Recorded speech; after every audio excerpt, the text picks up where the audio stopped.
contenu dans les aliments ultra transformés. C'est-à-dire que le blé, vous le retrouvez dans des tas de choses.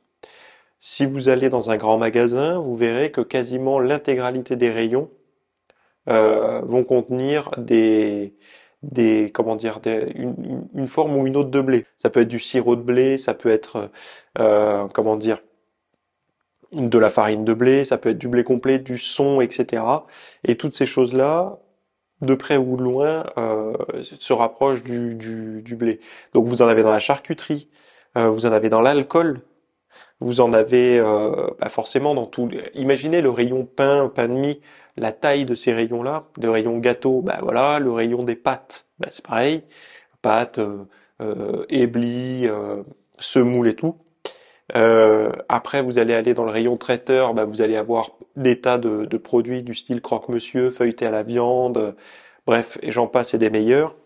Et finalement, si vous regardez bien, mais les rayons où on devrait passer le plus de temps, c'est-à-dire là où il y a les aliments bruts, eh ben ils sont tout au bout, en général, du magasin. C'est rarement au milieu le poisson, la viande et les légumes. En tout cas, les magasins autour de chez moi, c'est soit à une extrémité, donc soit dès qu'on rentre, soit au moment où, c'est jamais quand on sort d'ailleurs, mais c'est soit à une extrémité, soit à l'autre, quoi. Donc avant de démarrer, je vais vous faire un petit rappel bref, mais euh, j'en reviens justement à ça. Pourquoi les bodybuilders, pourquoi les mannequins fitness, pourquoi les stars de cinéma qui sont en forme ne consomment pas de blé, ne consomment pas de pain? Merci d'avoir écouté cet extrait. Donc dans la version longue, vous aurez un programme diététique qui va vous permettre de vous passer du blé sans vous carencer en fait. Le but c'est de vraiment récupérer l'intégralité de ce qu'apporte le blé en termes de micronutriments sans en consommer.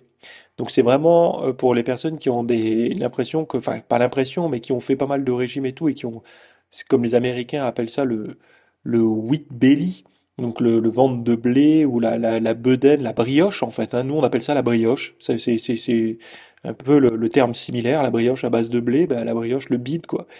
Euh, ou parfois aussi le bide à bière, on va dire, qui est dû très souvent aux produits à base de blé. Et je crois que vous pouvez facilement vous en passer, en tout cas si vous avez envie de perdre du poids. Il y a d'autres alternatives, hein, heureusement, hein, puisque sinon les malades cœliaques auraient de gros problèmes, alors qu'ils arrivent facilement à récupérer leurs micronutriments ailleurs. Et je vais vous expliquer tout ça, surtout si vous avez eu des problèmes avec les régimes précédents, ou soit vous avez eu des pulsions. Ben regardez un petit peu sur quoi vous craquez quand vous mangez une alimentation un peu émotionnelle, ou même quand vous faites des cheat meals ou des choses comme ça.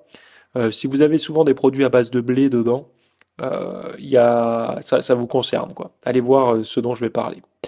Donc le lien est dans les notes de cette petite vidéo. En description, vous avez un lien. Sinon, sur mon site ou par email, vous aurez également la version longue. Je vous dis à tout de suite.